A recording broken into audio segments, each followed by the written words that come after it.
ನಮಸ್ಕಾರ. ವಾರ್ತಾ ಭಾರತೀಯ ವೀಕ್ಷಕರಿಗೆ political.com ಕಾರ್ಯಕ್ರಮಕ್ಕೆ ಸ್ವಾಗತ. ನಾನು ಧರಣೀಶ್ ಬುಕ್ನಿಕೆರೆ.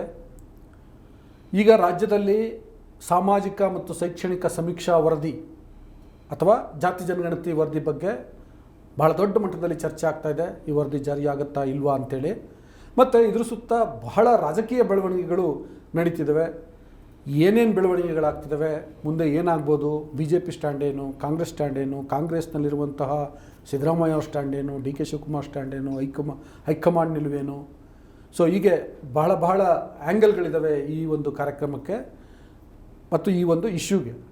ಸೊ ಆ ಕಾರಣಕ್ಕೆ ಇವತ್ತು ಹಿರಿಯ ಪತ್ರಕರ್ತರಾದಂತಹ ಮತ್ತು ದೆಹಲಿಯಲ್ಲೂ ಕೂಡ ಕಾಂಗ್ರೆಸ್ ಹೈಕಮಾಂಡ್, BJP ಹೈಕಮಾಂಡ್, ರಾಷ್ಟ್ರೀಯ ಮಟ್ಟದಲ್ಲಿ ಒಂದು ಪಕ್ಷಗಳು ಹೇಗೆ ವರ್ತಿಸ್ತವೆ ಅನ್ನುವಂಥದ್ದನ್ನು ಭಾಳ ಹತ್ತಿರದಿಂದ ನೋಡಿರುವಂತಹ ನಂಜುಂಡೇಗೌಡರು ನಮ್ಮ ಜೊತೆಗಿದ್ದಾರೆ. ಅವ್ರ ಜೊತೆ ನಾನು ಮಾತಾಡ್ತೀನಿ. ಅದಕ್ಕೂ ಮೊದಲು ನಿಮಗೆ ರಿಕ್ವೆಸ್ಟ್ ಮಾಡ್ತಿದ್ದೀನಿ, ನೀವಿನ್ನೂ ವಾರ್ತಾ ಭಾರತಿಯನ್ನು ಸಬ್ಸ್ಕ್ರೈಬ್ ಮಾಡಲಿಲ್ಲ ಅಂದರೆ ದಯವಿಟ್ಟು ಸಬ್ಸ್ಕ್ರೈಬ್ ಮಾಡಿ, ಬೆಲ್ ಬಟನನ್ನು ಪ್ರೆಸ್ ಮಾಡಿ, ಲೈಕ್ ಮಾಡಿ, ಶೇರ್ ಮಾಡಿ. ಈಗ ನಂಜುಂಡೇಗೌಡರ ಜೊತೆ political.com ಕಾರ್ಯಕ್ರಮವನ್ನು ಶುರು ಮಾಡ್ತೀನಿ. ನಂಜುಂಡೇಗೌಡರ ಕಾರ್ಯಕ್ರಮಕ್ಕೆ ಸ್ವಾಗತ. ನಮಸ್ಕಾರ. ಈಗ ಈ ಸಾಮಾಜಿಕ ಮತ್ತು ಶೈಕ್ಷಣಿಕ ಸಮೀಕ್ಷಾ ವರದಿ ಸುತ್ತ ಭಾಳಷ್ಟು ರಾಜಕೀಯ ಬೆಳವಣಿಗೆಗಳಾಗ್ತಿದ್ದಾವೆ. ಅದರಲ್ಲಿ ಮುಖ್ಯವಾಗಿ ಈಗೇನೋ ಹೈಕಮಾಂಡ್ಗೆ ಒಂದು ದೂರು ಹೋಗಿದೆ ಅಂತೆ. KPCC ಅಧ್ಯಕ್ಷ ಕಡೆಯಿಂದ ಹೋಗಿದೆ. ಈ ವರದಿಗೆ ಲಿಂಗಾಯತರು ಮತ್ತು ಒಕ್ಕಲಿಗರು ವಿರೋಧ ಮಾಡ್ತಿದ್ದಾರೆ. ಅದರಿಂದ ತಕ್ಷಣಕ್ಕೆ ಈಗ ನಾವು ಈ ವರದಿಯನ್ನು ಪುರಸ್ಕರಿಸೋದು ಬೇಡ, ಚರ್ಚೆಯ ಮುನ್ನೆಲೆ ತರೋದು ಬೇಡ ಅನ್ನೋ ರೀತಿಯಲ್ಲಿ ಏನೋ ಮನವಿಯೋ ದೂರ ಹೈಕಮಾಂಡ್ಗಳಿಗೆ ಹೋಗಿದೆ ಅನ್ನುವಂಥ ಮಾಹಿತಿಗಳು ಇದ್ದಾವೆ. ನಿಮಗೆ ಅನಿಸುತ್ತೆ, ನೀವು ದೆಹಲಿನಲ್ಲೂ ಕೂಡ ಭಾಳ ವರ್ಷ ಕೆಲಸ ಮಾಡಿದರೆ ಕಾಂಗ್ರೆಸ್ ಹೈಕಮಾಂಡ್ ಹೇಗೆ ಕೆಲಸ ಮಾಡುತ್ತೆ, ಏನು ಇಂಥವನ್ನೆಲ್ಲ ಹೇಗೆ ಹ್ಯಾಂಡ್ಲ್ ಮಾಡುತ್ತೆ ಅಂತ ನಿಮ್ಗೆ ಗೊತ್ತಿರುತ್ತೆ. ಸೊ ನಿಮ್ಗೇನು ಅನಿಸುತ್ತೆ, ಏನು ಆಗ್ತಿರ್ಬೋದು ಅಂತ ಅನಿಸುತ್ತೆ? ಅಲ್ಲ, ಈಗ ನೀವು ಹೇಳ್ದಂಗೆ ಜಾತಿ ಜನಗಣತಿ ವರದಿಯನ್ನು, ಸಮೀಕ್ಷಾ ವರದಿಯನ್ನು ಜಾರಿ ಮಾಡೋದ್ರ ಬಗ್ಗೆ ಈಗಾಗಲೇ ಸಾಕಷ್ಟು ಚರ್ಚೆಗಳ ಆರಂಭ ಆಗಿದೆ. 2-3 ಸಭೆಗಳಾಗಿದೆ. ಮೊನ್ನೆ ಕೂಡ ಕ್ಯಾಬಿನೆಟ್ ಸೇರಿತ್ತು, ಚರ್ಚೆ ಪೂರ್ಣ ಆಯಿತು. ಮತ್ತೆ ಅವರು ಕ್ಯಾಬಿನೆಟ್ ಸೇರ್ತಾರೆ, ಎಲ್ಲ ಚರ್ಚೆ ಮಾಡ್ತಾರೆ, ವರದಿ ಸಾಧಕ ಬಾಧಕಗಳ ಕುರಿತು ಚರ್ಚೆ ಮಾಡ್ತಾರೆ. ಹಾಗೇನಾದರೂ ನೀವು ಹೇಳ್ದಂಗೆ ಹೈಕಮಾಂಡ್ಗೆ ಹೋಗಿದ್ದರೆ ಹೈಕಮಾಂಡು ಕೂಲಂಕುಷವಾಗಿ ವರದಿಯನ್ನು, ಸಾಧಕ ಬಾಧಕವನ್ನು ಚರ್ಚೆ ಮಾಡಬೇಕಾಗತ್ತೆ, ಪರಿಶೀಲನೆ ಮಾಡಬೇಕಾಗತ್ತೆ. ಇದನ್ನು ನಿಜವಾಗ್ಲೂ ಅಡ್ವಾಂಟೇಜ್ ಆಗುತ್ತಾ ಅಥವಾ ಡಿಸ್ಅಡ್ವಾಂಟೇಜ್ ಆಗುತ್ತಾ? ಮೇಜರ್ ಕಮ್ಯುನಿಟಿಗಳಿಗೆ ನಿಜವಾಗ್ಲೂ ಅನ್ಯಾಯ ಆಗ್ತದಾ? ಪ್ರಬಲ ಜಾತಿಗಳಿಗೆ, ಒಕ್ಕಲಿಗರಾಗಲಿ, ಲಿಂಗಾಯತರಾಗಲಿ ಅಥವಾ ಇನ್ಯಾವುದಾದ್ರು ಪ್ರಬಲ ಜಾತಿಗಳಿಗೆ ಅನ್ಯಾಯ ಆಗುತ್ತಾ? ಅಥವಾ ಇದು ಬರೀ ಸುಮ್ಮನೆ ತೋರಿಕೆಗೆ ಅಷ್ಟೇ ವಿರೋಧ ಮಾಡ್ತಾಯಿದ್ದಾರೆ? ಇದನ್ನೆಲ್ಲ ಪರಿಶೀಲನೆ ಮಾಡಬೇಕಾಗತ್ತೆ. ಆಮೇಲೆ ಜಾತಿ ಜನಗಣತಿ ವಿಷಯದಲ್ಲಿ ಕಾಂಗ್ರೆಸ್ ಹೈಕಮಾಂಡ್ನ ನಿಲುವು ಭಾಳ ಸ್ಪಷ್ಟವಾಗಿದೆ. ಹೌದು, ಅದು ಅವರ ಪಕ್ಷದ ಕಾರ್ಯಕ್ರಮ. ಈಗ on the floor of the ಸಂಸತ್ತಿನಲ್ಲೇ ರಾಹುಲ್ ಗಾಂಧಿ ಮಾತಾಡ್ತಾ ಇದ್ದಾರೆ, ಜಾತಿ ಜನಗಣತಿ ಸಂಸತ್ತಿನಲ್ಲಿ ಏನು ಹೇಳಿದರು, ಇದೇ ಹೌಸ್ನಲ್ಲಿ ಜಾತಿ ಜನಗಣತಿ ವರದಿಯನ್ನು ಜಾರಿ ಮಾಡೇ ಮಾಡ್ತೀವಿ ಅಂತೇಳಿ ಒಂದು ಪ್ರತಿಜ್ಞೆ ರೀತಿಯಲ್ಲಿ ಮಾತಾಡಿದ್ರು. ಆಮೇಲೆ ಅವರ ಪಕ್ಷದ ಇದರಲ್ಲೂ ಕೂಡ ಪಕ್ಷದ ಕಾರ್ಯಕ್ರಮ, ಅದು ಪಕ್ಷದ ಪ್ರಣಾಳಿಕೆಯಲ್ಲೂ ಕೂಡ ಹೇಳಿದ್ದಾರೆ ಅವರು. ಸೊ ಹೀಗಾಗಿ ಅವರು ಪ್ರತಿಯೊಂದು ಹೆಜ್ಜೆಯನ್ನು ಎಚ್ಚರಿಕೆಯಿಂದ ಇಡಬೇಕಾಗತ್ತೆ. ಮತ್ತು ಅವರು ಕೊಟ್ಟಂಥ ವಾಗ್ದಾನವನ್ನು ಅದು ಜಾರಿ ಆಗುವಂತೆ ನೋಡ್ಕೋಬೇಕಾಗತ್ತೆ. ಅಲ್ಲ, ಈಗ DK ಶಿವಕುಮಾರ್ ಕಾಂಗ್ರೆಸ್ ಹೈಕಮಾಂಡ್ನ ಇಕ್ಕಟ್ಟಿಗೆ ಸಿಲುಕಿಸ್ಬಿಟ್ರ ಅಂತ? ಇಲ್ಲ, ಆ ಥರ ಹೇಳೋಕ್ಕಾಗಲ್ಲ. ಆ ಥರ ಹೈಕಮಾಂಡ್ ಈಗ ವರದಿ ಜಾರಿ ಆಗಬೇಕು ಅಂತ ಹೇಳಿದ್ರೆ ಇಲ್ಲಿರುವಂಥ ಲಿಂಗಾಯತರು ಮತ್ತು ಒಕ್ಕಲಿಗರನ್ನ ವಿರೋಧ ಕಟ್ಕೋಬೇಕಾದಂಥ ಪರಿಸ್ಥಿತಿ ಬರ್ಬೋದು. ಆ ಸಾಧ್ಯತೆಗಳಿಲ್ಲ, ಬೇರೆ ಕಾರಣಕ್ಕೆ ನಾನು ಬೇರೆ ಅದಕ್ಕೆ ಸಂಬಂಧಪಟ್ಟಂಗೆ ಕಾರ್ಯಕ್ರಮಗಳು ಮಾಡಿದ್ದೀನಿ. ಇಲ್ಲದೆ ಇದ್ದರೆ ಸಪೋರ್ಟ್ ಮಾಡಿದರೆ ಇಡೀ ದೇಶದಲ್ಲಿ ಜಾತಿ ಜನಗಣತಿ ವರದಿಯನ್ನು ಜಾರಿ ಮಾಡಿದ್ದು ಕಾಂಗ್ರೆಸ್ ಸರ್ಕಾರ ಅಂತೇಳಿ ಒಂದು ದೊಡ್ಡ ಮೆಸೇಜ್ ಹೋಗುತ್ತೆ. ಸೊ ಹಂಗಾಗಿ ಈಗ ಆ ಇಕ್ಕಟ್ಟಿಗೆ ಸಿಲುಕಿಸಿದ್ರ ಅಂತ? ಇಲ್ಲ, ಆ ಥರ ಭಾವಿಸ್ಬೇಕಾದ ಅಗತ್ಯ ಇಲ್ಲ ನಾವು. ಯಾಕೆಂದರೆ ಯಾವುದೇ ಒಂದು ಸಂದರ್ಭದಲ್ಲಿ ಜಾತಿ ಜನಗಣತಿ ಆಗಲೇಬೇಕು. ಈಗ ನೋಡಿ, ಅವನೂರು ವರದಿ ಜಾರಿ ಆಯಿತು, ಅದರ ಆಧಾರದ ಮೇಲೆ ಯೋಜನೆಗಳನ್ನ ರೂಪಿಸಬೇಕಾಯಿತು. ಸಾಮಾಜಿಕ, ಶೈಕ್ಷಣಿಕ ಮತ್ತು ಔದ್ಯೋಗಿಕ ಸ್ಥಿತಿಗತಿ ಕುರಿತು ಯೋಜನೆಗಳನ್ನ ರೂಪಿಸಬೇಕು.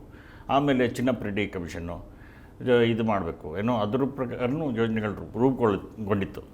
ಆನಂತರ ಈಗ ಕಾಂತರಾಜ್ ಸಮಿತಿ ವರದಿ ಭಾಳ ವರ್ಷ ಆಗಿದೆ ಬಂದು. ಆಮೇಲೆ 2015 ಬಂದಿದೆ. ಆಮೇಲೆ ಪರಿಷ್ಕೃತ ವರದಿಯನ್ನು ಜಯಪ್ರಕಾಶ್ ಹೆಗಡೆ ಅವರು ಕೊಟ್ಟಿದ್ದಾರೆ. ಇವೆಲ್ಲದ ಆಧಾರದ ಮೇಲೆ ನಾವು ಯಾವುದೇ ಯೋಜನೆಗಳನ್ನ, ಸರ್ಕಾರದ ಯೋಜನೆಗಳನ್ನ ರೂಪಿಸಬೇಕಾದ್ರೆ, ಮೀಸಲಾತಿ ಪ್ರಮಾಣವನ್ನು ನಿರ್ಧಾರ ಮಾಡಬೇಕಾದ್ರೆ ಇವೆಲ್ಲವೂ ಅತ್ಯಗತ್ಯ, ಬರೀ ಅಗತ್ಯ ಅಲ್ಲ, ಅತ್ಯಗತ್ಯ. ಸೊ ಈ ದೃಷ್ಟಿಯಿಂದ ಮಾಡಲೇಬೇಕಾದಂಥ ಒಂದು ಕೆಲಸ. ಆದರೆ ಸ್ವಲ್ಪ ತಡ ಆಗ್ಬೋದು. ಆದರೆ ಕಾಂಗ್ರೆಸ್ ಹೈಕಮಾಂಡು ಮಾಡೋದೇ ಇಲ್ಲ ಅಂತ ಹೇಳೋಕ್ಕಾಗಲ್ಲ, ಇಕ್ಕಟ್ಟು ಸಿಕ್ಕಟ್ಟಿದೆ ಅಂತ ಹೇಳೋಕ್ಕಾಗಲ್ಲ. ಆದರೆ ಇದರ ಸಾಧಕ ಬಾಧಕಗಳನ್ನು ನೋಡ್ಕೊಂಡು ಏನಾದರೂ ನ್ಯೂನತೆಗಳಿದ್ರೆ ಸರಿಪಡಿಸಿ ಅಂತ ಸೂಚನೆಗಳನ್ನು ಕೊಟ್ಟು ಆನಂತರ ಮಾಡಬಹುದಾದ ಸಾಧ್ಯತೆಗಳು ಒಂದು ಬಂದೆ ನೋಡಿ. ಈಗ ಆ್ಯಕ್ಚುಲಿ ಇದು ಫಸ್ಟ್ ಟೈಮ್ ಅಲ್ಲ ಮುಖ್ಯಮಂತ್ರಿ ಸಿದ್ದರಾಮಯ್ಯ ಅವರು ಕ್ಯಾಬಿನೆಟ್ಗೆ ತರಬೇಕು ಅಂತ ಪ್ರಯತ್ನ ಮಾಡಿದ್ದು, ಈಗ ತಂದಿದ್ದಾರೆ ಅಷ್ಟೇ. ಬಟ್ ಇದರಿಂದನೇ ಅವರೇ 3-4 ಸಲ ಮಾಧ್ಯಮಗಳಿಗೆ ಮಾತಾಡಿದರು ನೆಕ್ಸ್ಟ್ ಕ್ಯಾಬಿನೆಟಲ್ಲಿ ನಾವು ತರ್ತೀವಿ ಅಂತೇಳಿ. ಆಮೇಲೆ ಅದೇನೇನೋ ಕಡೆ ಕ್ಷಣದಲ್ಲಿ ತಂದಿರಲಿಲ್ಲ ಕ್ಯಾಬಿನೆಟ್ಗೆ. ಅವಾಗೆಲ್ಲ ಈಗ ಇನ್ನೊಂದು ಮಾಹಿತಿ ಏನು ಅಂತಂದರೆ, ಆಗಲೂ ಕೂಡ ಇನ್ನೂ ಕಾಲ ಪಕ್ವವಾಗಿಲ್ಲ, ಕಾದು ನೋಡೋಣ, ಬೇಡ ಅಂತ ಹೇಳಿ ಡಿ ಕೆ ಶಿವಕುಮಾರ್ ಅವರು ಹೈಕಮಾಂಡ್ಗೆ ಹೇಳಿ ಹೈಕಮಾಂಡ್ ಮುಖಾಂತರ ತಡೆ ಹೊಡಿಸಿದ್ರು. ಹಾಗಾಗಿ ಅವಾಗೆಲ್ಲ ತರಕ್ಕಾಗಿರಲಿಲ್ಲ ಅಂತ. ಸೊ ಹೈಕಮಾಂಡ್ ಮುಂದೆ ಆ ಆಪ್ಷನ್ಗಳು ಆಲ್ರೆಡಿ ಕ್ಲಿಯರ್ ಆಗಿಬಿಟ್ಟಿದ್ದಾವೆ. ಹೌದು.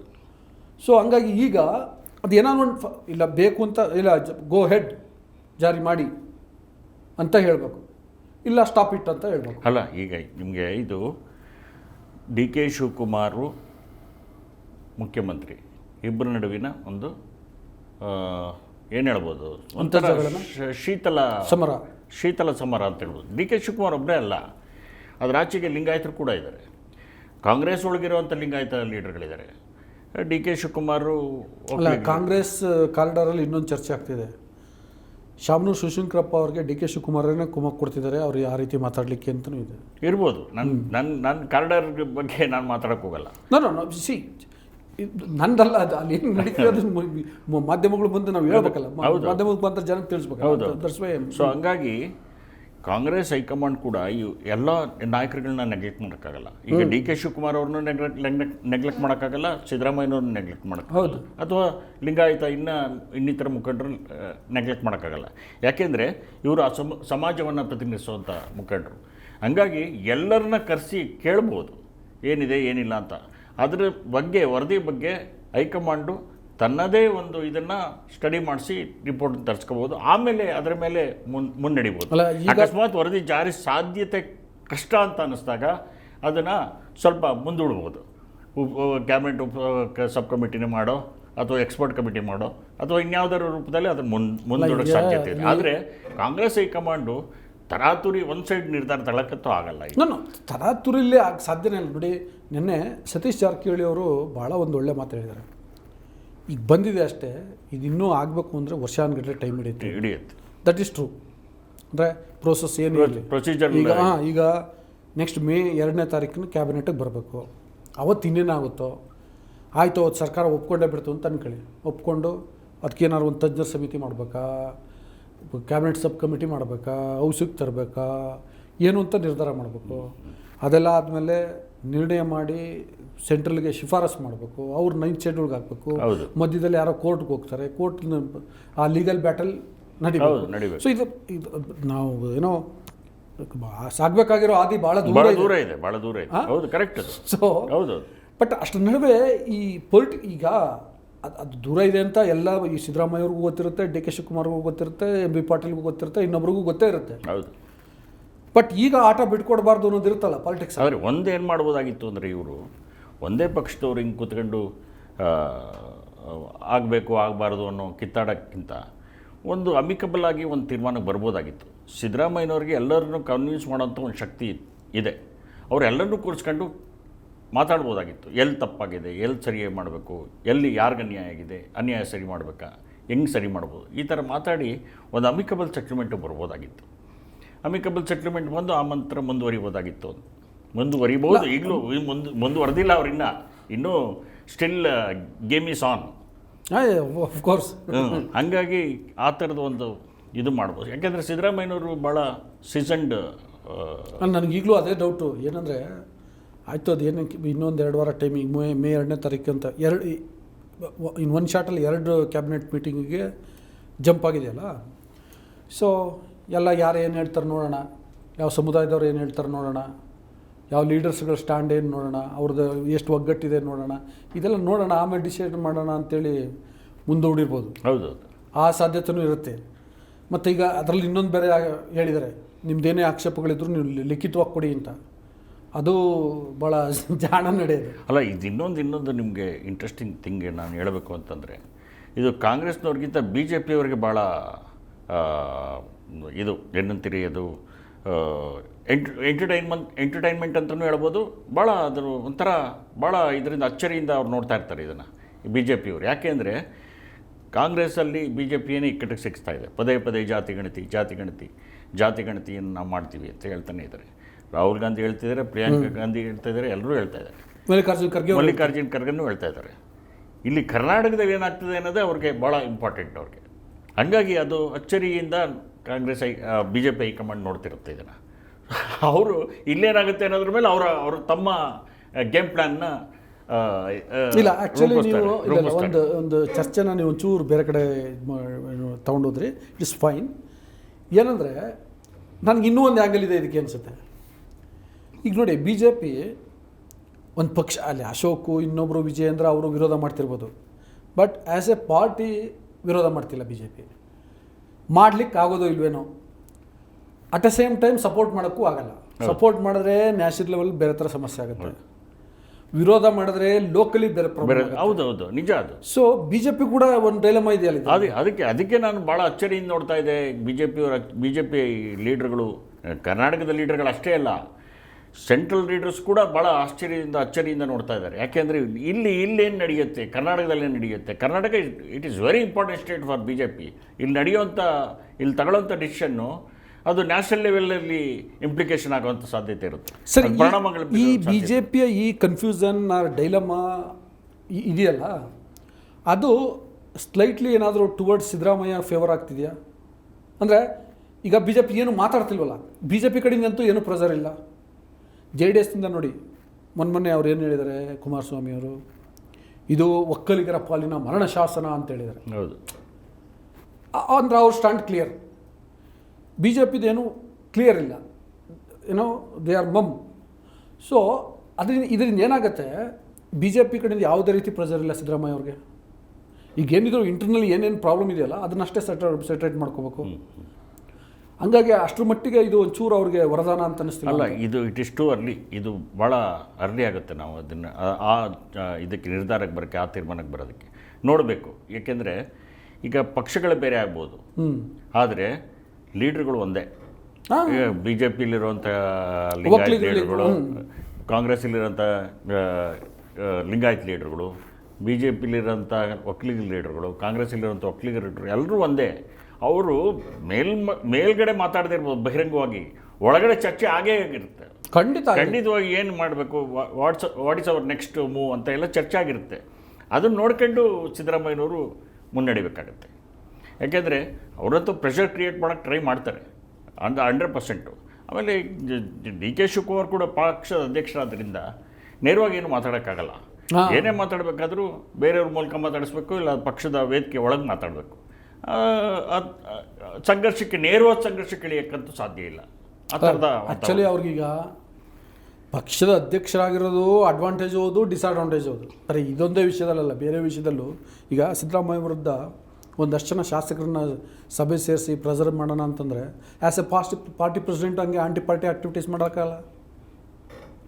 ಅಲ್ಲ, ಆ ಹಂತಕ್ಕೆ ಶಿವಕುಮಾರ್ ಹೋಗ್ಲಾರ್ದು ಅಂತ ನಾನು ಅನ್ಕೊಂಡಿದ್ದೀನಿ. ಯಾಕೆಂದರೆ ಅವ್ರಿಗೂ ಪಕ್ಷದ ಚೌಕಟ್ಟಿನೊಳಗೆ ಹೇಗಿರಬೇಕು, ಹೇಗೆ ಕೆಲಸ ಮಾಡಬೇಕು, ಯಾವ ಥರ ನಾನು ಮೂವ್ ಮಾಡಬೇಕು ಅಂತ ಎಲ್ಲ ಅವರು ಯೋಚನೆ ಮಾಡ್ತಾರೆ. ನಾವು ಇಲ್ಲಿ ಕೂತ್ಕೊಂಡು ಯೋಚನೆ ಮಾಡ್ತಿದ್ವಿ, ಅವರು ಯೋಚನೆ ಮಾಡೋದು ಡಿ ಕೆ ಶಿವಕುಮಾರ್ ಮಾಡ್ತಾರೆ, ಖಂಡಿತವಾಗಿ ಮಾಡ್ತಾರೆ.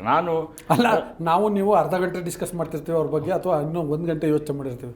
ಅವ್ರ ಬಗ್ಗೆ 24x7 ಯೋಚನೆ ಮಾಡ್ತಿರ್ತಾರೆ. ಹಂಗಾಗಿ ಅವ್ರಿಗೆ ಚೆನ್ನಾಗಿ ಗೊತ್ತಿರುತ್ತೆ ಯಾವ ಥರ ನಾನು ಮುನ್ನಡಿಬೇಕು, ಚೀಫ್ ಮಿನಿಸ್ಟರ್ಗೆ ಯಾವ ಥರ ಕನ್ವಿನ್ಸ್ ಮಾಡಬೇಕು, ಹೈಕಮಾಂಡ್ಗೆ ಯಾವ ಥರ ಕನ್ವಿನ್ಸ್ ಮಾಡಬೇಕು, ಹೇಗೆ ನಾವು ನಮ್ಮ ಕೇಸನ್ನು ಪ್ರೆಸೆಂಟ್ ಮಾಡಬೇಕು, ಹೈಕಮಾಂಡ್ ಮುಂದೆ ಆಗಲಿ ಚೀಫ್ ಮಿನಿಸ್ಟರ್ ಮುಂದೆ ಆಗಲಿ ಯೋಚನೆ ಮಾಡಿರ್ತಾರೆ.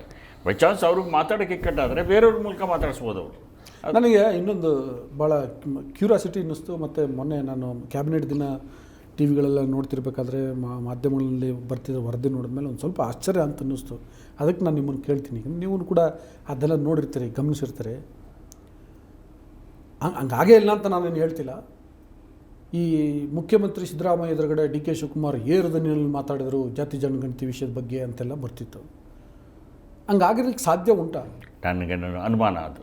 ಅವೆಲ್ಲ ಪ್ಲಾಂಟೆಡ್ ಸ್ಟೋರೀಸ್ ಅಂತ ಅನಿಸುತ್ತೆ. ಯಾಕೆಂದರೆ ಹೈರಾರ್ಕಿ ತಗೊಂಡ್ರೆ, ನೀವು ಗೌರ್ಮೆಂಟ್ ಹೈರಾರ್ಕಿ ತಗೊಂಡ್ರೆ, ಯಾವುದೇ ಒಂದು ಸರ್ಕಾರದಲ್ಲಿ ಪಕ್ಷದ ಅಧ್ಯಕ್ಷನೇ ಇಂಪಾರ್ಟೆಂಟು, ಮುಖ್ಯಮಂತ್ರಿನೇ ಇಂಪಾರ್ಟೆಂಟು. ಅವರಿಬ್ಬರು ಈಕ್ವಲ್ ಇದನ್ನು ಅನುಭವಿಸ್ತಾ ಇರ್ತಾರೆ, ಈಕ್ವಲ್ ಸ್ಟೇಟಸ್ನ, ಈಕ್ವಲ್ ಸ್ಥಾನಮಾನಗಳನ್ನ, ಸಮಾನ ಸ್ಥಾನಮಾನ ಅನುಭವಿಸ್ತಾ ಇರ್ತಾರೆ.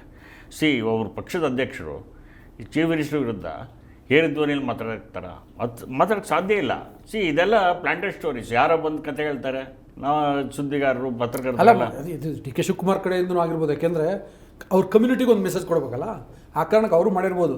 ಬಟ್ ಇಲ್ಲ, ನನಗೆ ಹಂಗೆ ಅನ್ಸಲ್ಲ. ನನಗೆ ಡಿ ಕೆ ಶಿವಕುಮಾರ್ ಆಗಿರ್ಬೋದು ಅಂತ ನಾನು ಮಾಡಿದ್ದಾರೆ ಅಂತ ಹೇಳಿ ಅಲ್ಲ, ಅದೇ ಆ ಥರ ಮಾಡಿರ್ಲಿಕ್ಕೆ ಸಾಧ್ಯತೆ ಇಲ್ಲ, ಕಡಿಮೆ ಅಂತ ನಾನು ಹೇಳ್ತೀನಿ. ಯಾಕೆ ಡಿ ಕೆ ಶಿವಕುಮಾರ್ ಕೂಡ ಪಳಗದವ್ರು ರಾಜಕಾರಣದಲ್ಲಿ. ಇವತ್ತು ನೆನ್ನೆ ರಾಜಕಾರಣಕ್ಕೆ ಬಂದವರಲ್ಲ ಅವರು, ಎಷ್ಟು ವರ್ಷದ ಅನುಭವ ಇದೆ ಅವ್ರಿಗೆ. ಹಂಗಾಗಿ ಆ ಥರದ ಇದಾಗ್ತದೆ ಅಂತ ಅನ್ಕೊಳ್ಳಲ್ಲ. ಹಂಗೇನು ಮಾತಾಡೋದಾದ್ರೆ 1 to 1 ಮಾತಾಡ್ತಾರೆ, ಎಲ್ಲರ ಮುಂದೆ ಮಾತಾಡ್ತಾರಾ? ಪಕ್ಷದ ಅಧ್ಯಕ್ಷ ಎನಿ ಟೈಮು ಈ ಕ್ಯಾನ್ ಮೀಟ್ ಚೀಫ್ ಮಿನಿಸ್ಟರ್ ಯಾವ ಟೈಮಲ್ಲಿ ಬೇಕಾದ್ರೆ ಪಕ್ಷದ ಅಧ್ಯಕ್ಷನ ಕರೆಸ್ಕೋಬೋದು, ಮಾತಾಡ್ಬೋದು. ಅವರಿಬ್ಬರೇ ಕೂತ್ಕೊಂಡು ಮಾತಾಡ್ತಾರೆ. ಒಂದು ಹಿಂದಿನ ಒಂದು ನಿದರ್ಶನ ಹೇಳ್ತೀನಿ. ಜನಾರ್ದನ್ ಪೂಜಾರಿ ಕಾಂಗ್ರೆಸ್ ಪ್ರೆಸಿಡೆಂಟ್ ಆಗಿದ್ರು. ಆಗ ಅವರು S M Krishna chief minister. ಒಂದಿನವರು ನೀವು ಚೀಫ್ ಮಿನಿಸ್ಟರ್ ಕಾಂಗ್ರೆಸ್ ಆಫೀಸಿಗೆ ಬರಬೇಕು ಅಂತೇಳಿ ಹೇಳಿ ಕಳಿಸಿರೋದು. ಇಲ್ಲ ಅವರು ಬರೋಕ್ಕಾಗಲ್ಲ, ಹಂಗೆ ಅಂತ ಹೇಳಿ, ಇಲ್ಲೋ ಈ ಶುಡ್ ಕಮ್, ಬರ್ಬೇಕವರು ಅಂತೇಳಿ ಕಳಿಸಿದ್ರು. ಅಂದರೆ ಪಕ್ಷ ಅವ್ರನ್ನ ಚೀಫ್ ಮಿನಿಸ್ಟರ್ ಮಾಡಿರೋದು. ಹೌದು, ಚೀಫ್ ಮಿನಿಸ್ಟರ್ ನನ್ನನ್ನು ಪ್ರೆಸಿಡೆಂಟ್ ಮಾಡಿಲ್ಲ, ಕಾಂಗ್ರೆಸ್ ಪಕ್ಷ ಅವರನ್ನು ಚೀಫ್ ಮಿನಿಸ್ಟರ್ ಮಾಡಿರೋದು ಅಂತ. ಹೌದು. ಸೊ ಹಂಗಾಗಿ ಎನಿ ಟೈಮ್ ಅವರು ಮಾಡ್ಬೋದು. ಸಿದ್ದರಾಮಯ್ಯನವರು ಸೀಸನ್ಡು, ಡಿ ಕೆ ಶಿವಕುಮಾರು ಸೀಸನ್ಡು. ಇವರಿಬ್ಬರು ರಾಜಕಾರಣವನ್ನು ಅರ್ದು ಕುಡಿದವರು. ಹಂಗಾಗಿ ಧ್ವನಿಯಲ್ಲಿ ಅಲ್ಲ, ಪೊಲಿಟಿಷಿಯನ್ಸ್ಗಳು ಬರೀ ಕಣ್ಸನಲ್ಲೇ ಏನೇನೋ ಮಾತಾಡ್ತಾರೆ. ಹೌದು, ಹಂಗೆ ಮಾತಾಡ್ಬೇಕು ಏರಿದ ಧ್ವನಿಯಲ್ಲಿ ಅಂತ ಹೇಳಿದ್ರೆ ಅವರಿಬ್ಬರು ಕೂತ್ಕೊಂಡು ಮಾತಾಡ್ಕೋಬೋದು. ಸಿದ್ದರಾಮಯ್ಯನವರು, ಡಿ ಕೆ ಶಿವಕುಮಾರ್ ಕೂತ್ಕೊಂಡು ಮಾತಾಡ್ಬೋದು. ಅಥವಾ ಪಬ್ಲಿಕ್ ಕನ್ಸಂಪ್ಷನ್ಗೆ ಅಸೆಂಬ್ಲಿ ನಡೀತಿರುವಂಥ ಸಂದರ್ಭದಲ್ಲಿ ಆಗ ಮಾತಾಡ್ತಾರೆ. ಅಂದರೆ ಜನಕ್ಕೆ ಏನೋ ಒಂದು ಮೆಸೇಜ್ ಕೊಡಬೇಕು ಅನ್ನೋ ಕಾರಣಕ್ಕೆ ಅಷ್ಟೇ. ಅದು ಬಿಟ್ಟರೆ ಈ ಥರ ನನಗೆ ಅದು ಐ ಡೋಂಟ್ ಥಿಂಕ್ ಸೊ, ಅದು ಆ ಥರ ಆಗಿರುತ್ತೆ ಅಂತ ನಾನು ಭಾವಿಸಲ್ಲ. ಈಗ ನನಗೆ ಇನ್ನೊಂದು ಇಂಟ್ರೆಸ್ಟಿಂಗ್ ವಿಷಯ ಕೇಳಬೇಕು ಅಂತ ನಾನು ಅವಾಗ ಚರ್ಚೆ ಮಾತಾಡ್ತಾ ಹೇಳ್ಬಿಟ್ಟೆ. ಆಮೇಲೆ ರಿಯಲೈಸ್ ಆಯಿತು, ಇವರು ಕ್ಯಾಬಿನೆಟ್ ಸಬ್ ಕಮಿಟಿ ಮಾಡ್ಬೋದು ಅಂತ ನಾನು ಹೇಳಿದೆ. ಆಮೇಲೆ ಎಲ್ಲ ಪತ್ರಿಕೆಯಲ್ಲೆಲ್ಲ ಬರೆದವ್ರೆ. ನನಗೆ ಕ್ಯೂರಿಯಾಸಿಟಿ ಏನು ಅನ್ನಿಸ್ತು ಅಂದರೆ, ಓಕೆ ಇದು ಕ್ಯಾಬಿನೆಟ್ ಸಬ್ ಕಮಿಟಿ ಮಾಡ್ತಾರೆ ಸರಿ, ಕ್ಯಾಬಿನೆಟ್ ಸಬ್ ಕಮಿಟಿ ಮಾಡಿದ್ರೆ ಆ ಸಬ್ ಕಮಿಟಿಯ ಚೇರ್ಮನ್ ಇರ್ತಾರಲ್ಲ ಮಿನಿಸ್ಟ್ರು, ಅವ್ರ ಕೆಲಸ ಬಿಟ್ಬಿಟ್ಟು ಇಡೀ ಎಂಟೈರ್ ರಿಪೋರ್ಟ್ನ ಡೀಟೇಲಾಗಿ ಸ್ಟಡಿ ಮಾಡ್ಬೇಕು. ಇದೇ ಭಾಳ ದೊಡ್ಡ ಕೆಲಸ, ಇದೇನಿಲ್ಲ, ಮಾಡ್ಬೋದು. ಆದರೆ ಅದಕ್ಕೆ ಒಂದು ಮನಸ್ಥಿತಿ ಬೇಕಿರುತ್ತೆ. ಖಂಡಿತ ಕೂತ್ಕೊಂಡು ಸ್ಟಡಿ ಮಾಡುವಂತಹ, ಮುಕ್ತ ಮನಸ್ಸಿನಿಂದ ಅಧ್ಯಯನ ಮಾಡುವಂತಹ ಒಂದು ಮನಸ್ಥಿತಿ ಬೇಕಿರುತ್ತೆ. ಈ ಸರ್ಕಾರದಲ್ಲಿ ಅಂಥ ಸಚಿವರು ಎಷ್ಟು ಜನ ಅಂತ ನನಗೊಂದು ಕ್ಯೂರಿಯಾಸಿಟಿ. ಇಲ್ಲ, ಬರೀ ಓದೋದಲ್ಲ ಧರ್ಮೇಶ್, ಓದೋದು, ಆಮೇಲೆ ನೋಟ್ ಮಾಡ್ಕೋಬೇಕಲ್ಲ, ವೆರಿ ಇಂಪಾರ್ಟೆಂಟ್ ನೋಟ್ ಮಾಡ್ಕೋಬೇಕು. ಎಲ್ಲೆಲ್ಲಿ ಏನೇನು ಲೋಪ ಇದೆ, ಏನಾಗಿದೆ, ಎಲ್ಲಿ ಸರಿಪಡಿಸ್ಬೇಕು ಎಲ್ಲ ನೋಟ್ ಮಾಡ್ಕೋಬೇಕಾಗುತ್ತೆ. ರಿಪೋರ್ಟ್ ಕೊಡೋದಾದ್ರೆ ಹುಡುಗಾಟನ. ಕ್ಯಾಬಿನೆಟ್ ಸಬ್ ಕಮಿಟಿ ಕೆಲಸ ಏನು? ಸ್ಟಡಿ ಮಾಡಬೇಕು, ರಿಪೋರ್ಟ್ ಕೊಡಬೇಕು. ಆ ರಿಪೋರ್ಟು ಕ್ಯಾಬಿನೆಟಲ್ಲಿ ಚರ್ಚೆ ಆಗುತ್ತೆ, ಅಲ್ವಾ? ಸೊ ಆಮೇಲೆ ಅದು ಮುಂದಿನ ಈ ಸರ್ಕಾರ ಅಲ್ಲ, ಯಾವುದೇ ಸರ್ಕಾರದಲ್ಲಿ ನಾನು ಅದು ಹೆಂಗೆ ಮಾಡ್ತಾರೆ ಅಂತ ಕೇಳಿಲ್ಲ. ಅಂಥ ಮಿನಿಸ್ಟ್ರುಗಳು ಯಾರು ಇದ್ದಾರೆ ಅಲ್ಲಲ್ಲ, ಈ ಸರ್ಕಾರದಲ್ಲ, ಅದನ್ನೇ ಹೇಳಕ್ಕೆ ಬಂದೆ ನಿಮಗೆ. ಈ ಸರ್ಕಾರದಲ್ಲ, ಯಾವುದೇ ಸರ್ಕಾರದಲ್ಲಿ, BJP ಸರ್ಕಾರ ಇರಲಿ, ಕಾಂಗ್ರೆಸ್ ಸರ್ಕಾರ ಇರಲಿ, ಎಷ್ಟು ಜನ ಸಿಗ್ಬೋದು? ಅರ್ಧ ಡಜನ್ ಜನ ಸಿಗ್ತಾರಾ? ಸೀರಿಯಸ್ ಆಗಿ ನೀವು ಹೇಳ್ದಂಗೆ ಓದೋ ಮನಸ್ಥಿತಿಯಲ್ಲಿ ಕೂತ್ಕೊಂಡು ಓದಿ ನೋಟ್ಸ್ ಮಾಡ್ಕೊಂಡು ಚರ್ಚೆ ಮಾಡಿ ರಿಪೋರ್ಟ್ ತಯಾರು ಮಾಡಿ ಸರ್ಕಾರ ಕೊಡೋಂಥ ಎಷ್ಟು ಜನ ಇರ್ಬೋದು? ಈ ಸರ್ಕಾರದಲ್ಲಿ ಎಷ್ಟು ಜನ ಇರ್ಬೋದು? ಈಗ ನಾವು ಹಿಂದಿನ ಸರ್ಕಾರ ಮುಂದಿನ ಸರ್ಕಾರ ನಮಗೆ ಆಗಬೇಕು. ಈ ಸರ್ಕಾರದಲ್ಲಿ ಎಷ್ಟು ಜನ? ಅದೇ ಪರಮೇಶ್ವರ್ ಇರ್ಬೋದು, H K ಪಾಟೀಲ್ ಇರ್ಬೋದು, ಆಮೇಲೆ ಇನ್ನೂ ಕೆಲವರು ಇರ್ಬೋದು, ದಿನೇಶ್ ಗುಂಡೂರಾವ್ ಇರ್ಬೋದು, ಕೃಷ್ಣ ಬೈರೇಗೌಡರು ಇರ್ಬೋದು, ಪ್ರಿಯಾಂಕ್ ಖರ್ಗೆ ಇರ್ಬೋದು, ಸಂತೋಷ್ ಲಾಡ್ ಇರ್ಬೋದು, ಆಮೇಲೆ ಶರಣ್ ಪ್ರಕಾಶ್ ಪಾಟೀಲ್ ಇರ್ಬೋದು. ನನಗಂತೂ ಇನ್ಯಾರು ಕಾಣಿಸ್ತಿಲ್ಲ ಅಷ್ಟೊಂದು ಸೀರಿಯಸ್ ಆಗಿ ಕೂತ್ಕೊಂಡು ಓದಿ. ಯಾಕೆಂದರೆ ನಾವು ಅದು ಇದು ಓದೋ ಪ್ರಶ್ನೆ ಅಲ್ಲ, ಇದೊಂದೇ ಕೆಲಸ ಆದರೆ ಓದ್ತಾರೆ. ಬಟ್ 7 ಜನ ಸಚಿವರಿಗೆ 108 ಒತ್ತಡಗಳಿರ್ತವೆ, ಬೇರೆ ಬೇರೆ ಒತ್ತಡಗಳಿರ್ತವೆ. ಹಂಗಾಗಿ ಓದಕ್ಕೆ ಅವ್ರ ಕೆಲಸ ಇರಲ್ಲ ಅಂತಲ್ಲ, ಕೆಲಸ ಇರೋದ್ರ ಜೊತೆಗೆ ಅವ್ರಿಗೆ ಒಂದು ಮನಸ್ಥಿತಿ ಇರಬೇಕು, ಸ್ಟಡಿ ಮಾಡಬೇಕು ಅನ್ನುವಂಥ ಅದೊಂದು ಮನಸ್ಥಿತಿ ಅಲ್ವಾ? ಓದೋದೇ ಒಂದು ತಪಸ್ಸಿದ್ದಂಗೆ. ಅದು ಆ ಮನಸ್ಥಿತಿ ಅವ್ರು ಯಾರು ಅಂತ ಅದೇ ಇಷ್ಟೇ. 6-7 ಜನ ಸಿಗ್ಬೋದು ನಿಮಗೆ. ಇರಲಿ ಬಿಡಿ, ಅದೇನು ಸುಮ್ಮನೆ ಅಲ್ಲಲ್ಲ. ನಿಜ ಕ್ಯಾಬಿನೆಟ್ ಸಬ್ ಕಮಿಟಿ ಮಾಡಿ ನಿಜವಾಗ್ಲೂ ಅವ್ರು ಸೀರಿಯಸ್ ಆಗಿ ಓದಿ ಸರ್ಕಾರಕ್ಕೆ ವರದಿ ಕೊಟ್ಟರೆ ಇಟ್ಸ್ ವೆರಿ ಗುಡ್. ಇದು ಒಳ್ಳೆ ಕೆಲಸ. ಬಟ್ ಈ ಸರ್ಕಾರ ಕ್ಯಾಬಿನೆಟ್ ಸಬ್ ಕಮಿಟಿ ಮಾಡ್ತಾರೋ ಅಥವಾ ಎಕ್ಸ್ಪರ್ಟ್ ಕಮಿಟಿ ಮಾಡ್ತಾರೋ ಯಾರು ಮಾಡ್ತಾರೆ ನಮ್ಗೆ ಗೊತ್ತಿಲ್ಲಲ್ಲ. ಸರ್, ಇವತ್ತು ನಾವು ನಮ್ಮ political.com ಸ್ವಲ್ಪ ಹ್ಯೂಮರಸ್ ಆಗಿ ಮಾತಾಡ್ತಿದ್ವಿ. ಅದಕ್ಕಿನ್ನೊಂದು ಹೇಳಬಿಡ್ತೀನಿ. ನನಗೆ ಸುಮ್ಮನೆ ಹಿಂಗೆ ಅನ್ನಿಸ್ತು, ನೀವು ಹೇಳಿ ಅದನ್ನ ಏನಂತಂದರೆ, ಈಗ ಸಾಮಾನ್ಯವಾಗಿ ಕ್ಲಾಸಲ್ಲಿ ಯಾರು ತುಂಟ ಹುಡುಗ ಇರ್ತಾನಲ್ಲ ಅವನ್ನೇ ಮಾನಿಟ್ರ್ ಮಾಡ್ತಾರೆ. ಯಾಕಂದರೆ ಅದು ಹೆಂಗೆ ಹ್ಯಾಂಡ್ಲ್ ಮಾಡ್ತೀಯ ಮಾಡಿ ನೋಡೋಣ. ಹಂಗೆ ಸುಮ್ಮನೆ ತಮಾಷೆಗೆ ಹೇಳ್ತಿರೋದು ನಾನು. ಸಿದ್ದರಾಮಯ್ಯ ಅವರು ಡಿ.ಕೆ. ಶಿವಕುಮಾರ್ ನೇತೃತ್ವದಲ್ಲೇ ಕ್ಯಾಬಿನೆಟ್ ಸಬ್ ಕಮಿಟಿ ಮಾಡಿಬಿಟ್ರೆ, ಅದೇ ಡಿ.ಕೆ. ಶಿವಕುಮಾರ್ ಮಾಡಿದ್ರೆ ಇದು ಸೀರಿಯಸ್ ಸಬ್ಜೆಕ್ಟ್ ಕೂಡ ಹೌದು. ಅಲ್ಲ, ಡಿ.ಕೆ. ಶಿವಕುಮಾರ್ ಮಾಡಿದ್ರೆ ಡಿ.ಕೆ. ಶಿವಕುಮಾರ್ ಒಪ್ಕೋಬೇಕಾಗತ್ತೆ. ಒಪ್ಕೊಂಡು ಕ್ಯಾಬಿನೆಟ್ ಅವ್ರ ನೇತೃತ್ವದಲ್ಲಿ ಕ್ಯಾಬಿನೆಟ್ ಸಬ್ ಕಮಿಟಿ ಮಾಡಿದ್ರೆ, ಈಗ ಯಾರು ವಿರೋಧ ಮಾಡ್ತಾರಲ್ಲ ಅವ್ರನ್ನೆಲ್ಲರನ್ನೂ ಆ ಕಮಿಟಿಗೆ ಹಾಕ್ಬಿಟ್ಟು ಮಾಡ್ಬೋದು. ಸ್ವಲ್ಪ ಜೊತೆಗೆ ಒಂದು ಕಾಂಗ್ರೆಸ್ ಪ್ರಣಾಳಿಕೆ ಒಂದು ಪುಸ್ತಕ ಕೊಟ್ಬಿಟ್ಟು ಇದನ್ನು ಓದ್ಕೊಳ್ಳಿ, ಆಮೇಲೆ ರಿಪೋರ್ಟ್ ಓದ್ಕೊಂಡು ನೀವು ರಿಪೋರ್ಟ್ ಕೊಡಿ ಅಂತ ಕೇಳೋ ಸಾಧ್ಯತೆ ಇರುತ್ತೆ. ಬಟ್ ಇದೆಲ್ಲ ಆಗುತ್ತಾ ಅನ್ನೋ ಪ್ರಶ್ನೆ ಕೇಳ್ಬೋದು. ಅಲ್ಲ, ನಾನು ಇದನ್ನ ಸೀರಿಯಸ್ ಸಬ್ಜೆಕ್ಟು, ಬಟ್ ನಾನು ತಮಾಷೆಗೆ ಮಾತಾಡ್ತಿದ್ದೀನಿ. ಅಲ್ಲ, ಗೊತ್ತಾಯ್ತು, ನೀವು ಹೇಳ್ತಾ ಇರೋದು ಗೊತ್ತಾಯ್ತು. ಬಟ್ ಈಗ ಚೀಫ್ ಮಿನಿಸ್ಟ್ರು ಹೇಳಿದ್ರೆ ಕ್ಯಾಬಿನೆಟ್ ಸಬ್ ಕಮಿಟಿ ನೀವು ಲೀಡ್ ಮಾಡಿ ಅಂತ ಹೇಳಿದ್ರೆ ಶಿವಕುಮಾರ್ ಒಪ್ಕೋಬೋದು, ಒಪ್ಕೊಳ್ಳದೇನೂ ಇರ್ಬೋದು, ಹೇಳೋಕ್ಕಾಗಲ್ಲ. ಸರ್, ಒಪ್ಕೊಂಡು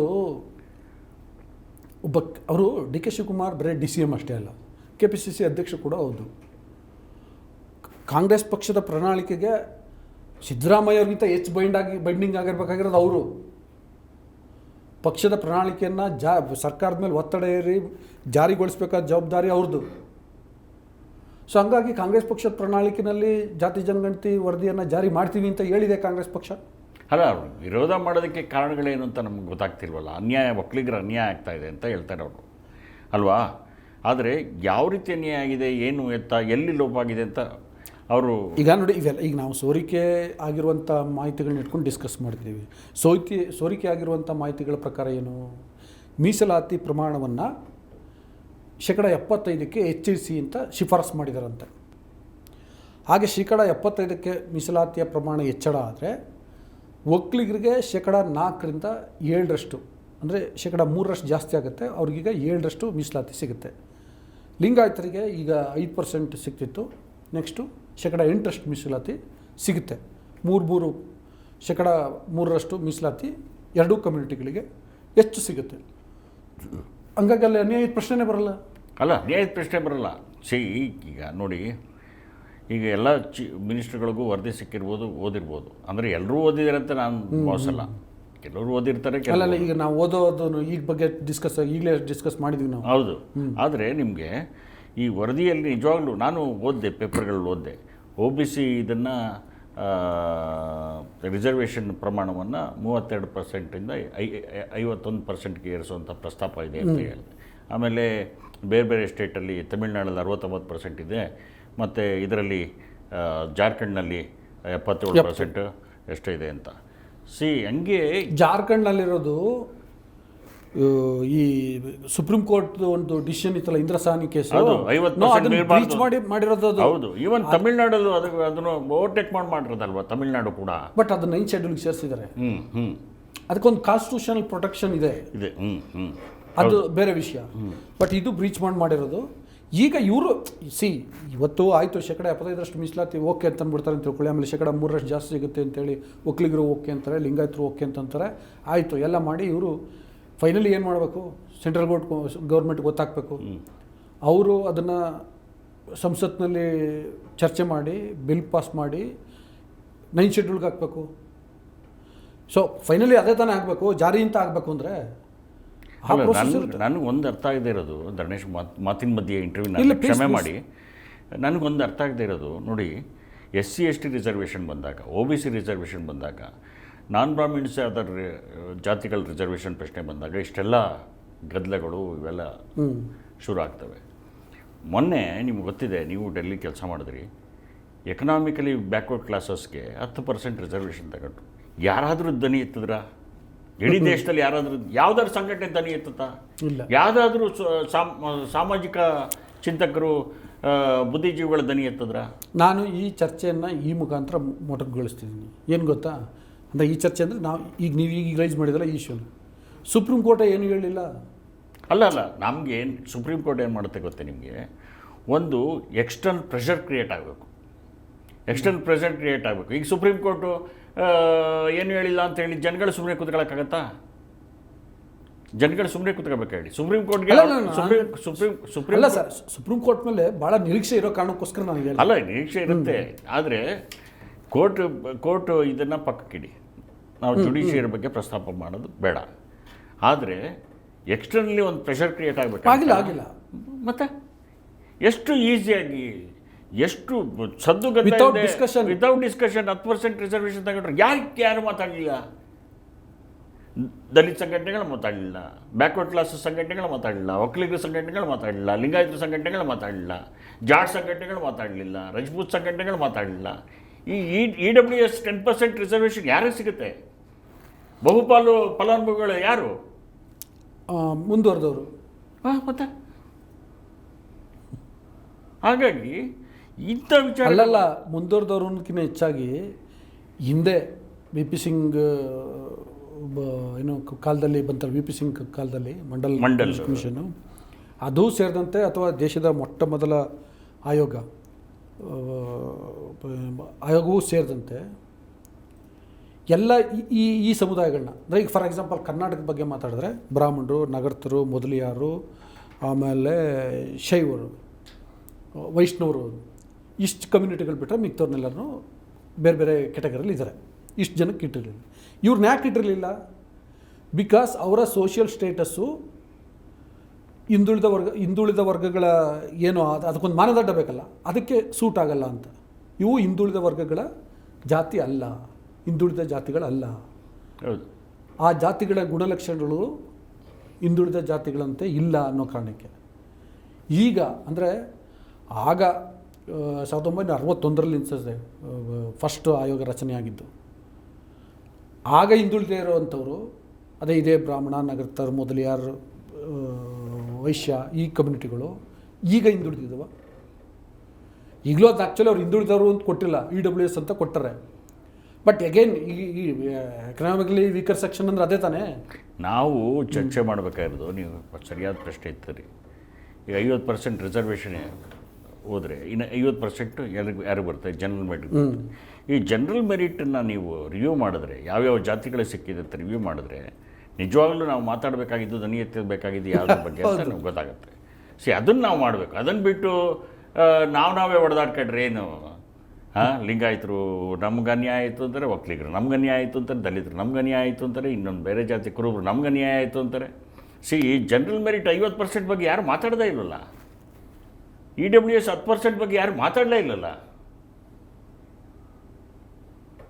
ಇದನ್ನು ನಾವು ಯೋಚನೆ ಮಾಡಬೇಕು. ಆ್ಯಕ್ಚುಲಿ ಅದೊಂದು ಸಪ್ರೇಟ್ ಸರ್ವೆ ಆಗಬೇಕಿದೆ. ಹೌದು, ಜನರಲ್ ಮೆರಿಟು ಕಳೆದ 75 ವರ್ಷದಲ್ಲಿ ನೋಡಿ, ನಾನು ಹೇಳ್ತಾ ಇದ್ದೀನಿ, 75 ವರ್ಷ ನಮಗೆ ಸ್ವಾತಂತ್ರ್ಯ ಬಂದಲ್ವಾ.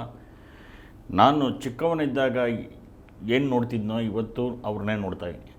ಅವತ್ತು ನಾನು ಸಣ್ಣವನಿದ್ದಾಗ ಅಪ್ಪನೋ ಅಜ್ಜನ ಚಪ್ಪಲಿ ಹೊಲಿತಿದ್ದ, ಇವಾಗ ಮೊಮ್ಮಗ ಚಪ್ಪಲಿ ಹೊಲಿತಾನೆ. ಆಗ ಅಜ್ಜನೋ ಅಪ್ಪನೋ ಕಕ್ಕಸಗುಂಡಿಗೆ ಇಳಿತಿದ್ದ, ಈಗ ಮಗ ಇಳಿತಾನೆ. ಇಷ್ಟೇ ವ್ಯತ್ಯಾಸ ಆಗಿರೋದು. ಎಲ್ಲೋಯ್ತು ರಿಸರ್ವೇಷನ್ನು? ಯಾರು ಸಿಕ್ತು ರಿಸರ್ವೇಷನ್ನು? ಯಾರು ಕಿತ್ಕೊಂಡ್ರು ರಿಸರ್ವೇಷನ್ನ? ಒಂದು ಒಂದು ಒಂದು ದೊಡ್ಡ ಅಲ್ಲ, ಅದಕ್ಕೊಂದು ಕ್ರಿಮಿ ಲೇಯರ್ ಅನ್ನೋ ಒಂದು ಪದ್ಧತಿ ಇದೆ. ಅದಕ್ಕೂ ಕ್ರಿಮಿ ಲೇಯರ್ ಅನ್ನೋ ಪದ್ಧತಿ ಇದೆ. ಆದರೆ ಇದು ಒಂದು ಆಯಾ ಸಮುದಾಯದೊಳಗಿನ ಸಮಸ್ಯೆ ಕ್ರಿಮಿ ಲೇಯರ್ ಅಂತಂದರೆ. ಅಲ್ಲ, ನೀವು ಕ್ರಿಮಿ ಲೇಯರ್ ಸಮಸ್ಯೆ ಅಂದಾಗ ನಿಮಗೆ ಸಾಮಾಜಿಕವಾಗಿ ಮತ್ತು ಶೈಕ್ಷಣಿಕವಾಗಿ ನೀವು ಸಮೀಕ್ಷೆ ಆಧಾರದ ಮೇಲೆ ಔದ್ಯೋಗಿಕವಾದ ಸಮೀಕ್ಷೆ ನಡೆಸಿದ್ರೆ, ಈಗ ನೋಡಿ, ಒಂದು ಉದಾಹರಣೆ ಹೇಳ್ತೀನಿ ನಿಮಗೆ. ಜಗಜೀವನ್ ರಾಮ್ ಉಪ ಪ್ರಧಾನಮಂತ್ರಿಯಾಗಿದ್ದರು. ಇದಕ್ಕೆ ಹೋದರು, ಯಾವ ದೇವಸ್ಥಾನ ಅದು, ಒಡಿಸ್ಸಾದಲ್ಲಿ ಒಂದು ದೇವಸ್ಥಾನಕ್ಕೆ, ಪುರಿ ಜಗನ್ನಾಥ ದೇವಸ್ಥಾನದಲ್ಲಿ ಅವ್ರನ್ನ ಬರ್ಮಾಡ್ಕೊಂಡ್ರು. ಅವ್ರು ಹೋದ ತಕ್ಷಣ ಗಂಜಲದಲ್ಲಿ ಕ್ಲೀನ್ ಮಾಡಿದ್ರು. ಇತಿಹಾಸ ಇದು, ಹೌದು, ಫ್ಯಾಕ್ಟ್ ಇದು, ಸತ್ಯ. ನಾನು ವಾಸ್ತವ ಮಾತಾಡ್ತಿದ್ದೀನಿ. ಹಂಗೆ ಬದುಕ್ತಿದ್ದಾಗ ನೀವು ಕ್ರಿಮಿ ಲೇಯರ್ ಅಂತ ನೋಡೋದು ಎಷ್ಟು ಸರಿ ಅನ್ನೋದು ನನ್ನ ಪ್ರಶ್ನೆ, ಹೌದಲ್ವಾ? ಇರಲಿ ಸರ್. ಆದರೆ ಏನಂದರೆ ನನಗೆ ಈಗ ಈ ನಮ್ಮದು ಈ ಸಾಮಾಜಿಕ ಮತ್ತು ಶೈಕ್ಷಣಿಕ ಸಮೀಕ್ಷಾ ವರದಿ ಸುತ್ತ ನಡೀತಿರುವಂಥ ರಾಜಕಾರಣವನ್ನು ನೋಡೋಣ. ಈಗ ಒಂದು ನಾವು ಇಲ್ಲಿವರೆಗೆ ಏನು ಡಿಸ್ಕಸ್ ಮಾಡಿದ್ವಿ, ಸರ್ಕಾರ ಏನು ಮಾಡ್ಬೋದು, ಸೆಂಟ್ರಲ್ ಗೌರ್ಮೆಂಟ್ ಇದು ಹೈಕಮಾಂಡ್ಗೆ ದೂರ ಹೋಗಿದೆ DK ಶಿವಕುಮಾರ್ ಏನು ಅಂತ, ಜೊತೆಗೆ BJP ಸ್ಟ್ಯಾಂಡ್ ಬಗ್ಗೆನೂ ಕೂಡ ಡಿಸ್ಕಸ್ ಮಾಡಿದ್ವಿ. ಬಟ್ ಇಲ್ಲಿ ಎರಡು ಮುಖ್ಯ ವಿಷಯಗಳನ್ನ ಒಂಚೂರು ಚರ್ಚೆ ಮಾಡಬೇಕು ಅನ್ನಿಸ್ತದೆ. ಒಂದು, ಕುಮಾರಸ್ವಾಮಿ ಹೇಳಿದರು ಇದು ಒಕ್ಕಲಿಗರ ಮರಣ ಶಾಸನ ಅಂತ. ಡೂ ಯು ಥಿಂಕ್ ಹಂಗೆ ಆಗಕ್ಕೆ ಸಾಧ್ಯನಾ? ಯಾಕೆಂದರೆ ಇದರಿಂದ ಈಗ 3% ಅವ್ರಿಗೆ ಜಾಸ್ತಿ ಸಿಕ್ಕಿದ್ರೆ ಒಕ್ಕಲಿಗರಿಗೆ, ಆಮೇಲೆ ಲಿಂಗಾಯತರದ ಇನ್ನೊಂದು ವಿಷಯ ಮಾತಾಡಿ ಮುಗಿಸೋಣ. ಸೊ ಅದು ಜಾಸ್ತಿ ಸಿಕ್ಕಿದ್ರೆ ಒಕ್ಕಲಿಗ ಸಮುದಾಯದ ಎಷ್ಟೋ ನೂರಾರು ಸಾವಿರಾರು ವಿದ್ಯಾರ್ಥಿಗಳಿಗೆ, ಯುವತಿಯರಿಗೆ ಶಿಕ್ಷಣಕ್ಕೆ, ಔದ್ಯೋಗಿಕವಾಗಿ ಇನ್ನೊಂದಕ್ಕೆ ಅವ್ರಿಗೆ ಅನುಕೂಲ ಆಗುತ್ತೆ ತಾನೇ ಅವ್ರಿಗೆ? ಅಲ್ಲ, ನಾನು ನಿಮಗೆ ಒಂದು ಸಣ್ಣ ಪ್ರಶ್ನೆ ಕೊಡ್ತೀನಿ. ನಾನು ವರದಿನ ನೋಡಿಲ್ಲ, ನಾನು ಪೇಪರ್ ಓದಿರೋದು. ಅದನ್ನೇ ಇದನ್ನು ಜಾಸ್ತಿ ಆಗುತ್ತೆ ಅಂತ. ಹಂಗೇನಾದ್ರು ಜಾಸ್ತಿ ಆದರೆ ಲಾಭನೇ ಆಗುತ್ತೆ. ಕುಮಾರಸ್ವಾಮಿಯವರು ಯಾವ ಹಿನ್ನೆಲೆಯಲ್ಲಿ ಆ ಮಾತನ್ನು ಹೇಳಿದಾರೆ ನನಗೆ ಗೊತ್ತಿಲ್ಲ. ಹಂಗೇನು ನಿಜವಾಗ್ಲೂ ವಾಸ್ತವವಾಗಿ ಒಕ್ಕಲಿಗರ ಸಂಖ್ಯೆ ಆಧರಿಸಿ 3%. ನನ್ನ ಹತ್ರ ಅದರ ರಿಪೋರ್ಟ್ ಇದೆ, ನನ್ನ ಹತ್ರ ಇದೆ. ಓಕೆನಾ? ಅದರಲ್ಲಿ ಶಿಫಾರಸು ಮಾಡಿರೋದು ನಿಜ. ಒಕ್ಕಲಿಗರಿಗೆ ಅಂದರೆ ಈ ರಿಪೋರ್ಟ್ ಅದು ನಾನು ನೋಡಿದ್ದೀನಿ. ನನ್ನ ಪ್ರಕಾರ 99% ಈ ರಿಪೋರ್ಟ್ ಸರ್, ನನ್ನ ಹತ್ರ ಇರುವಂಥ ರಿಪೋರ್ಟ್ 99% ನಾಳೆ ಅಧಿಕೃತಗೊಳ್ಳುತ್ತೆ. ನಾನು ನೋಡಿದ್ದೀನಿ, ಪತ್ರಿಕೆಗಳಲ್ಲಿ ಓದಿದ್ದೀನಿ. ನಾನು ಪತ್ರಿಕೆದಲ್ಲ, ರಿಪೋರ್ಟ್ ಇದೆ. ಕರೆಕ್ಟ್. ಹಂಗಿದ್ರೆ ಅದಾದ್ರೆ ಲಾಭ ಬೇಕಂತ ಲೀಕ್ ಮಾಡಿರ್ತಾರೆ, ಲಾಭ. ಸೊ ಇದೆ. ಸೊ 3% ಜಾಸ್ತಿ ಸಿಕ್ಕಿದ್ರೆ ಆ ಸಮುದಾಯದ ಕಟ್ಟಕಡೆಯ ಜನ ಇರ್ತಾರಲ್ಲ, ಸಮುದಾಯದ ಯಾವುದೋ ಒಬ್ಬ ರಾಜಕಾರಣಿ ದೃಷ್ಟಿಯಿಂದ ನಾವು ನೋಡಬಾರ್ದು ಇಶ್ಯೂನ. ಆ ಸಮುದಾಯದ ಕಟ್ಟಕಡೆಯ ಜನ ಅವನ ಪರಿಸ್ಥಿತಿ ಹೇಗಿದೆ ಅನ್ನೋದನ್ನ ತಾನೇ ನೋಡಬೇಕು. ಹೌದು, ಎಸ್ಪೆಷಲಿ ಆರ್ಥಿಕ ಪರಿಸ್ಥಿತಿಯನ್ನು ನೋಡ್ಬೇಕು ನಾವು.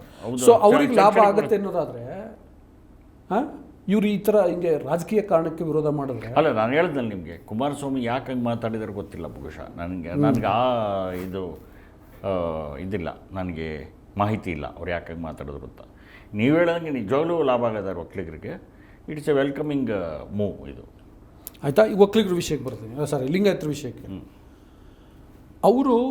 ಅವ್ರಿಗೂ 3% ಜಾಸ್ತಿ ಆಗುತ್ತೆ. 5% ಇರ್ತಿತ್ತು 3B ಈಗ 8% ಶಿಫಾರಸ್ ಮಾಡಿದೆ ಈ ಆಯೋಗ.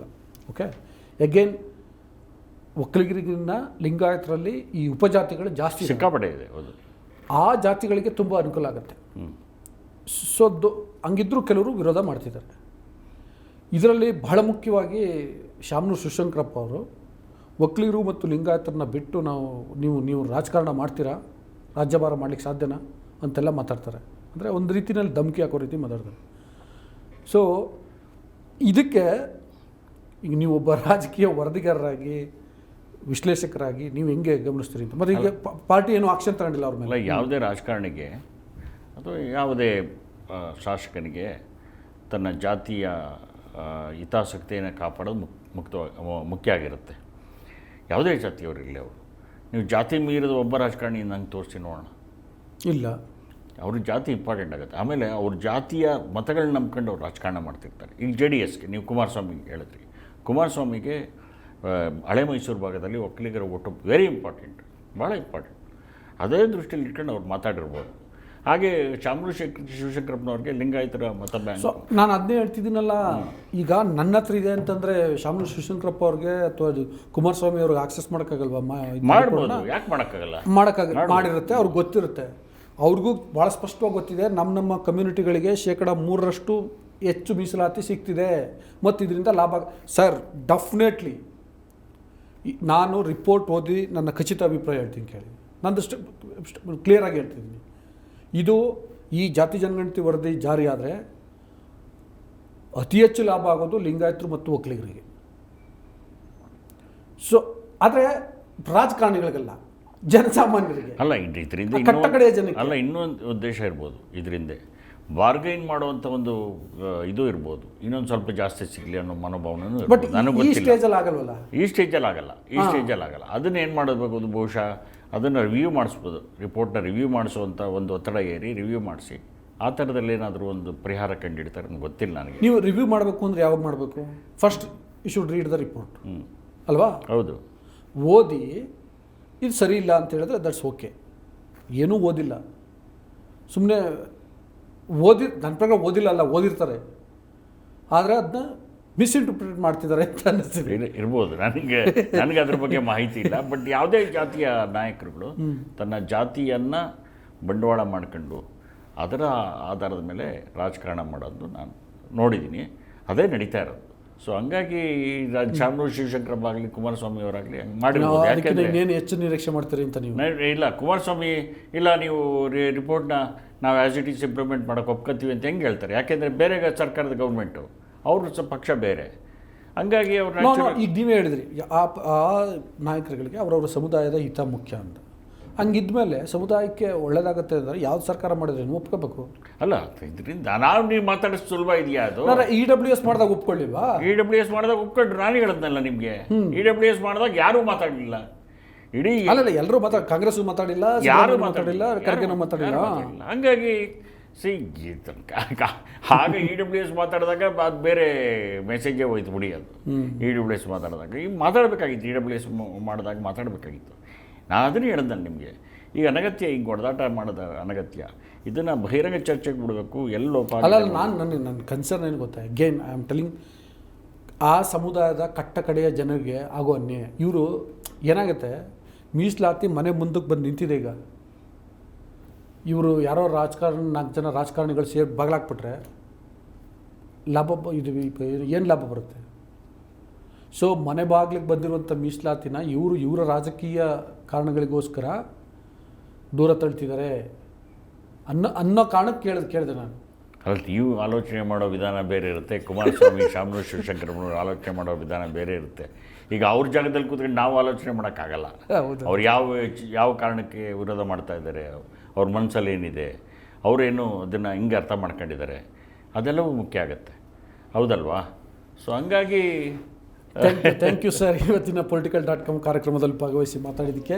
ವೀಕ್ಷಕರೇ, ಈ ವಿಡಿಯೋ ಇಷ್ಟ ಆಗುತ್ತೆ ಅಂತ ಅನ್ಕೊತೀನಿ. ಇವತ್ತು ನಾವು ಒಂದಷ್ಟು ಈ ಭಾಳ ಹ್ಯೂಮರಸ್ ಕಂಟೆಂಟ್ಗಳನ್ನು ಕೂಡ ನಿಮಗೆ ಕೊಟ್ಟಿದ್ದೀವಿ, ಹಾಗಾಗಿ ಹೆಚ್ಚು ಇಷ್ಟ ಆಗುತ್ತೆ ಅಂತ ಅಂದ್ಕೊಂಡಿದ್ದೀನಿ. ಅದರಿಂದ ಮತ್ತೊಮ್ಮೆ ನಿಮ್ಮಲ್ಲಿ ಮನವಿ ಮಾಡ್ತಿದ್ದೀನಿ, ವಾರ್ತಾ ಭಾರತಿ ನೀವು ಸಬ್ಸ್ಕ್ರೈಬ್ ಮಾಡಿಲ್ಲ ಅಂದರೆ ದಯವಿಟ್ಟು ಸಬ್ಸ್ಕ್ರೈಬ್ ಮಾಡಿ, ಬೆಲ್ ಬಟನ್ ಕ್ಲಿಕ್ ಮಾಡಿ, ನೋಟಿಫಿಕೇಷನ್ ಬರುತ್ತೆ ನಿಮಗೆ. ಆಗ ಜೊತೆಗೆ ಲೈಕ್ ಮಾಡಿ, ಶೇರ್ ಮಾಡಿ. Thank you.